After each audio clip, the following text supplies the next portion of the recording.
All right, welcome to Trainwreck Games. We're gonna try another one. Going a little smaller. This is Avalanche Press's Panzer Grenadier, and this is the Elsenborn Ridge game. This system sort of is a platoon tactical kind of game. Um, I've played this game a few times. I've played the scenario a few times, so I'm going to go in a little cold, which might make this a total mess, but that's fine. That's sort of the whole point. We're going to be using the 4th edition rules from Avalanche Press. And I think I'm definitely going to be incorporating one optional rule. Let me just look that up really quick. I think it's called, I thought it used to be called Fog of War, but I've always gotten the name wrong.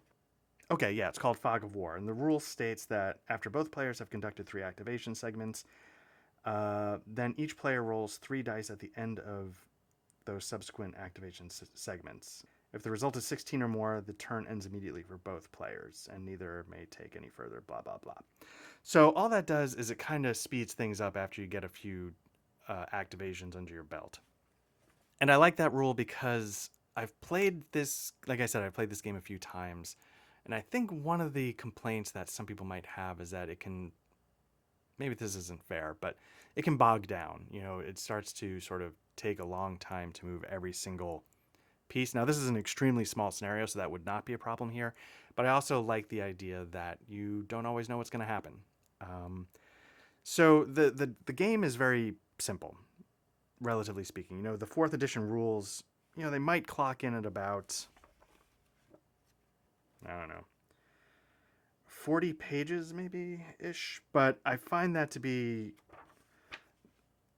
this is going to sound maybe counterintuitive. I find it to be like an easy 40 pages. Some games at 40 pages aren't an easy 40-page game. This one feels like it's a more approachable 40-page game. The nice thing about the system is that it, you know, like other tactical systems, ASL, ATS,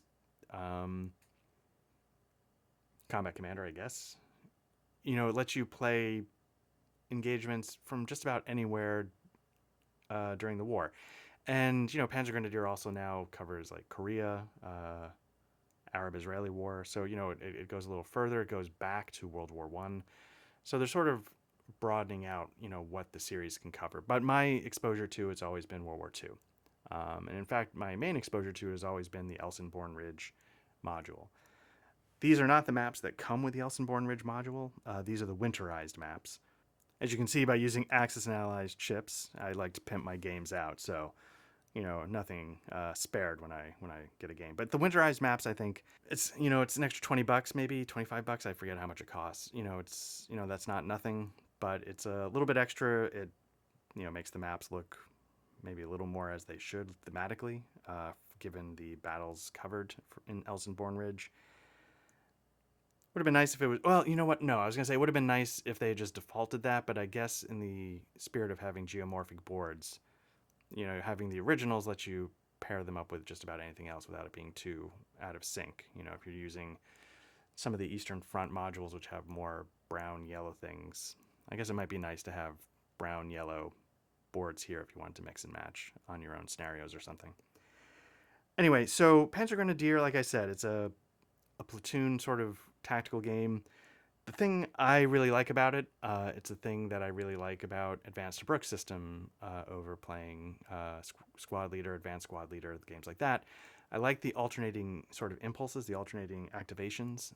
I think it really keeps things moving, keeps both players engaged, and I think it also does away with needing complicated procedures for a back and forth to make sure, you know, reactions are incorporated from both sides when the other's taking its turn.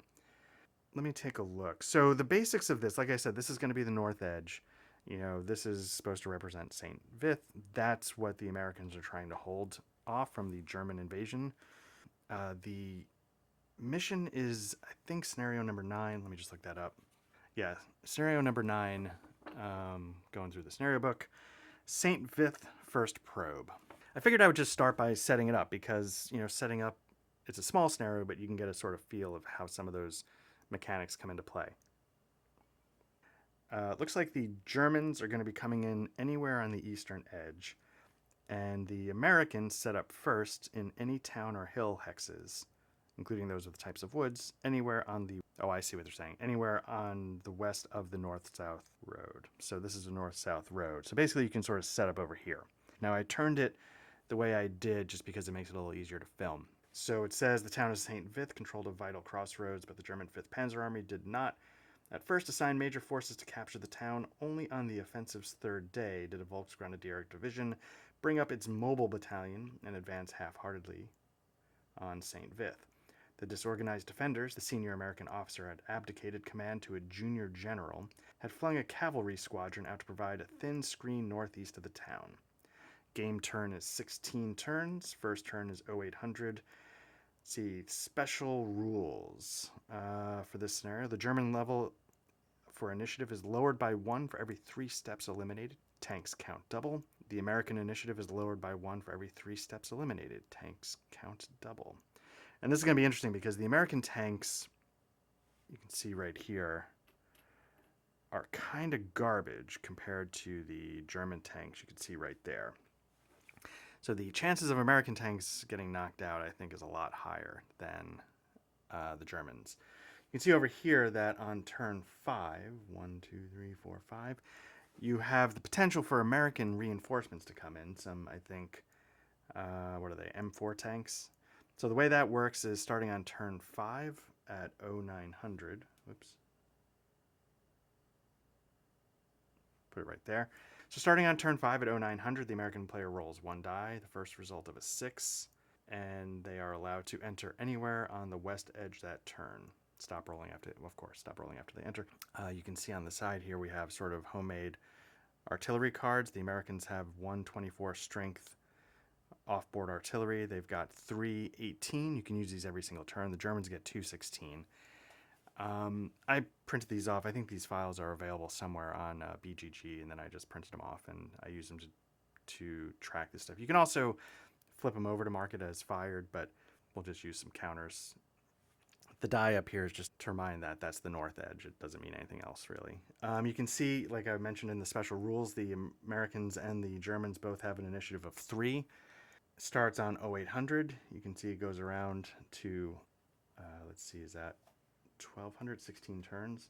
1, 2, 3, 4, 5, 6, 7, 8, 9, 10, 11, 12, 13, 14, 15, 16. So it ends at 11:45, so we'll stop there. I will say, I am, like I've mentioned in, other videos, I'm not a great player. I don't claim to know what I'm doing. But I figured I would show you, again, the whole process, as ugly as it is. And what I tend to do and why I, I don't claim to be a great player is I'm just like, yeah, just set up whatever, let's get going. And you'll probably see that at work here. So some basics, of the game, just, these are going to be leader units.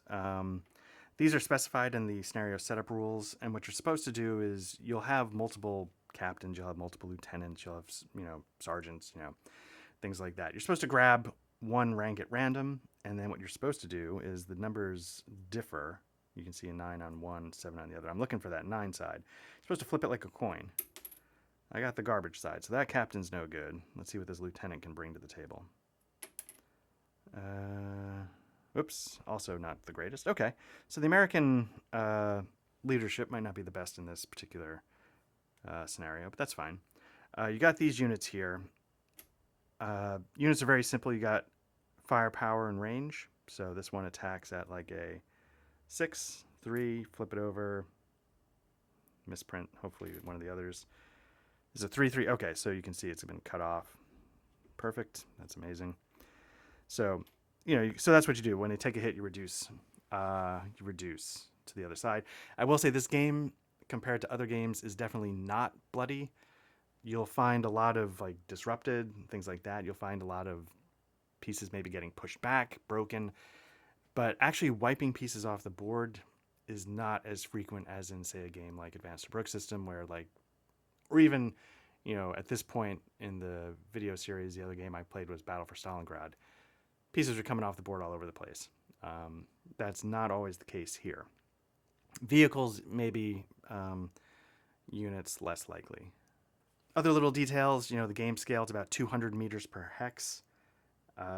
Units, represent, as I was saying, like platoons, like 40 guys or whatever. Time scale is about 15 minutes per turn. That's going to be something that it's not going to come up, but it's one of the complaints, because what you'll find is that a lot of times units can like move or shoot, and people are like, well, I don't understand. If in 15 minutes, why can't you move and shoot? And I've always personally taken that to be a less literal description. It's not that they're not moving and shooting. It's that in that 15-minute turn in my head, it's the focus. It's the primary design of their intention. What are we doing here? Are we going to really focus on putting out fire, or are we really going to focus on getting safely, those 200 meters? So in my mind, and I do this a lot with a lot of games, I sort of explain things away. Like one of the World War II strategy level games that I really like is Unconditional Surrender, because even though on some levels it feels very abstracted, in my mind I'm thinking, yeah, this makes sense. The ideas of why, sort of click. So that's the case here as well. Looks like I can set up in any town or hill hex west of the north-south road. So that means I can start in these hexes, because victory is determined by who controls. Well, let me read it specifically because it's a little specific.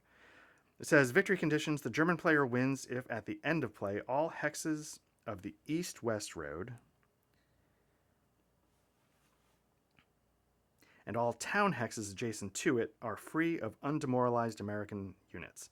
Any other result is an American victory. So the Americans are really trying to hold down this road, specifically like, that the town hexes right along. So like this hex down here, I guess that's sort of adjacent. So I guess most of the town is somehow adjacent to that east-west road. So the Germans are basically trying to knock the Americans in some way off of having full control of that road, specifically this intersection. So the Americans can start, now that's including the east-west road. So I guess they could start here. They could start in these hills. We'll find out later. Line of sight would let them probably have some easy access to there, but we'll see how it goes. Okay, so the stacking limit is 3 combat units plus 3 transports, which aren't really going to be involved here, plus any number of leaders. So I'm guessing that a combat unit would include this and a vehicle. So I guess we could have 3 in some way. In this game, overstacking can have some significant penalties. Some games you're like, oh, if you're overstacked, this game starts by disrupting those units, and then you got to start moving them back. And if you can't move them back, you have to eliminate them. So it can be sort of, it's not one of those games where you're just, oh, they get a, increased chance to hit and you're disrupted. You actually have to start pulling units off. Anyway, that's neither here nor there. Let's start setting up. So like I just said, we already did the flip for the American officers. One quick thing, American officers, what they do is they have 2 numbers on their front there. The one on the left is their combat modifier. The one on their right is their morale modifier. Being zeros, it's not going to matter. Their individual morale is their number in the center. So they're not going to, help out too much. But what they do allow is they allow certain types of actions. Like if you want to advance toward an enemy, you need to have a leader involved. And they can also sort of trigger a cascade activation. So a captain can activate, and then within the range of that captain, if the lieutenant meets that criteria, they can activate.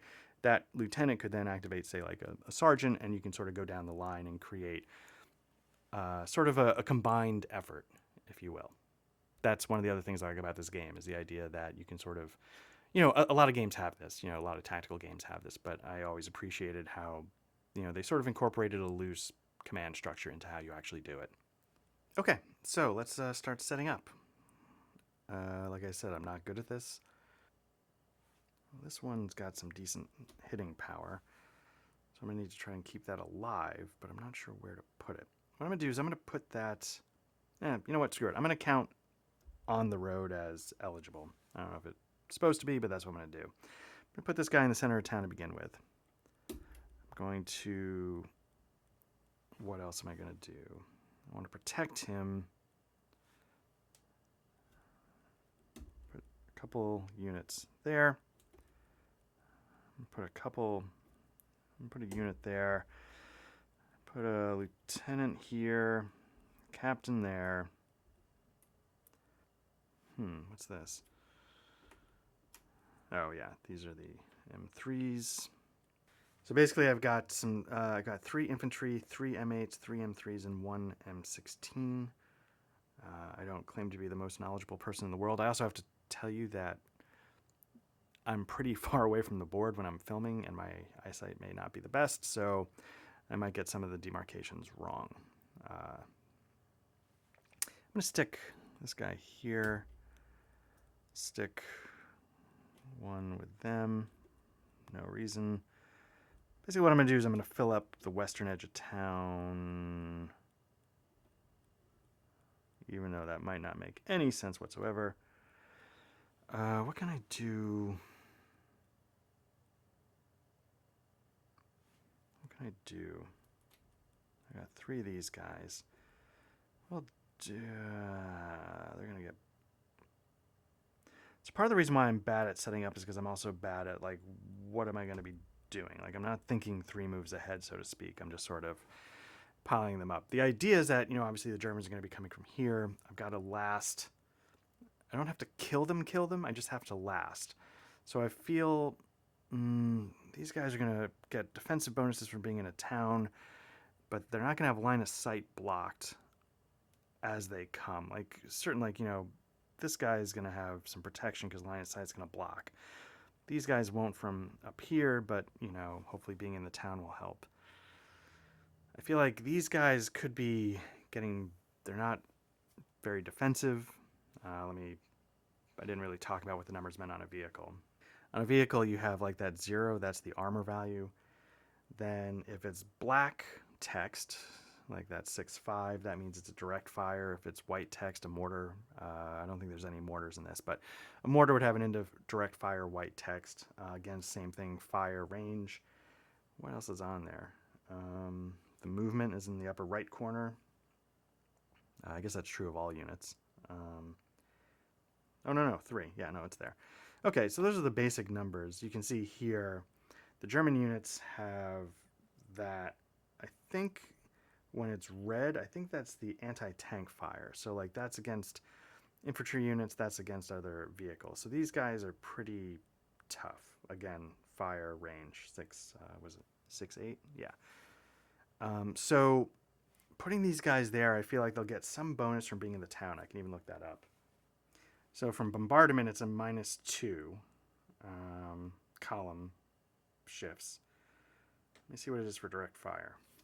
Okay, it's also a -2 for direct fire. Okay, so being in the town is going to help, but it's not going to guarantee their safety. So part of me feels like, plus those things are only good against infantry. There's not a ton of German infantry. Well, no, I guess there's a decent amount of German infantry. But I feel like the real threat is going to be from these tanks. And I don't have anything that's really designed to take them out. The other option is that, I move some of these units up on the hill. I can keep them at least out of line of sight. But it doesn't do a lot to stop the Germans from just waltzing in. And I don't want to be the one that has to then go in and take the town. So maybe I'll just leave it. What I'll do is I'll move 1 into the center, just to protect it. And then we'll go from there. Good enough. Okay, so there we go. We got a basic American setup going. Let me take a look at the Germans one more time. Again, anywhere on the east edge. Okay. So let's see. These guys, they're camouflage, they're engineers. I don't know if I was doing something wrong. I didn't have enough engineer units in the gray. Plus, it'll help me distinguish the engineers from the infantry. Now, one thing also about this game, I think I was talking about the leaders that you see on the board. Vehicles are different. And with tank leaders, each, depending on when during the war it takes place. So, according to the rules, after August 1943, let me take that back. For Germany, all German AFVs have leaders. After 1943, all British ones also have leaders. Uh, Soviet Guard AFVs all have leaders after 1943. All American and Polish AFVs in 1944 have tank leaders. So this is 1944 because obviously Elsenborn Ridge is Battle of the Bulge. So any vehicle is going to have its own tank leader. A tank leader before those times, like for certain forces, you would sort of write it down in secret. Might be a little annoying to track, in obviously a solo game, it couldn't be hidden information. And then it sort of activates itself, and then any vehicle in the 6 surrounding hexes, which is I think how a personnel leader also works. They have to be adjacent, I think. Maybe if like the range on the unit is a little further, maybe it gets a little distance. But anyway, so that's how the vehicle. In this case, it's not going to matter. All the vehicles should be able to self-activate. They don't. A personnel leader can't activate an AFV leader, but armor personnel carriers, they sort of are this in between. They can be activated by either. All right, so let's start the German setup. So again, anywhere on the east edge, we've got vehicles, we've got a couple engineers. I don't know if the engineer stuff is actually going to make too much of a difference in this particular scenario. We got a nice number of infantry. So again, eastern edge. The idea is we got to take this town, but we don't want to probably take it head on. I don't think they only have a movement of 3, so it's not like they could cross the open. You know what I'm going to do, though? I'm going to change the Americans since I haven't done anything yet for the... no, I can't because that's... I want to get somebody that could spot to use the artillery, but they have to be on that side of the east-west road, so I can't do that yet. So, I'm going to have the vehicles... I'm going to have their approach be from down here so they can use the woods to sort of help protect them. Well, the vehicles, though, they can sort of drive. They can move, so they could get up there pretty quickly and into town before anything really could happen. I'm going to split these guys up into 2 stacks of 3. Another stack of 3, stack of 3. Give them a... Oh, I got to flip these guys. The lieutenant. Oh, these are pretty good. Let's see, the captain. Not bad. I think his other side... Well, his morale's high. His other side might be better. Oop, lieutenant. Let me flip that. Okay. I might have the units... They might move through the woods. The vehicles might come from up here. So that's what we'll do.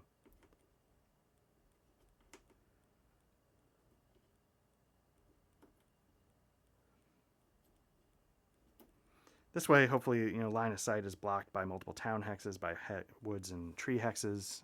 We'll go from there.